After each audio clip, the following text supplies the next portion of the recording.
आप समझ नहीं रहे हो सरकार। हाँ, वही उसका नाम है।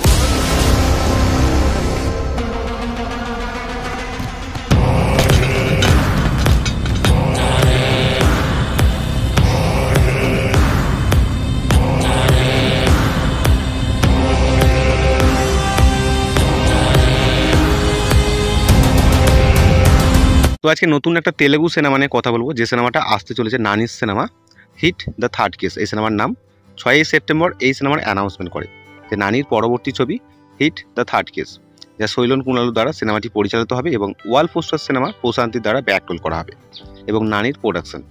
তো দেখুন, এর আগে 2020 সালে 28শে ফেব্রুয়ারি রিলিজ হয় hit the first case, Telugu ভাষায় ক্রাইম এবং থ্রিলার সিনেমা, যেটা পরিচালনা করেছেন শৈলেশ কুনালু।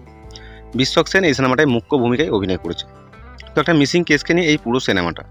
তারপরে 2022 সালে 15ই জুলাই হিন্দি রিমেকে এই সিনেমাটা আবার রিলিজ করে, যেখানে রাজকুমার রাও মুখ্য ভূমিকায় অভিনয় করে এবং শৈলেশ কুনালুর দ্বারা সিনেমাটি পরিচালিত। তো এই সিনেমাতেও একই কেস, একজন মহিলাকে কিডন্যাপ করা হয় এবং সেই কেসকে জুড়ে এই পুরো সিনেমাটা।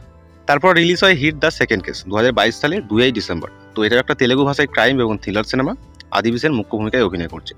তো এখানেও সেম একই কেস, একজন মহিলাকে কিডন্যাপ করা হয় এবং সেই কেসের তদন্তে একজন অফিসারকে ডাকা হয় এবং সেই অফিসার সেই কেসটাকে নিয়ে তদন্ত করে।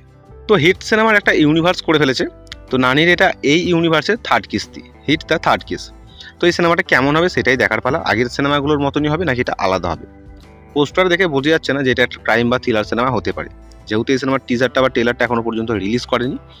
নির্মাতারা শুধুমাত্র নানির চরিত্রটিকে পরিচিত করে দেওয়ার জন্য একটা হান্টার ভিডিও আপলোড করেছে।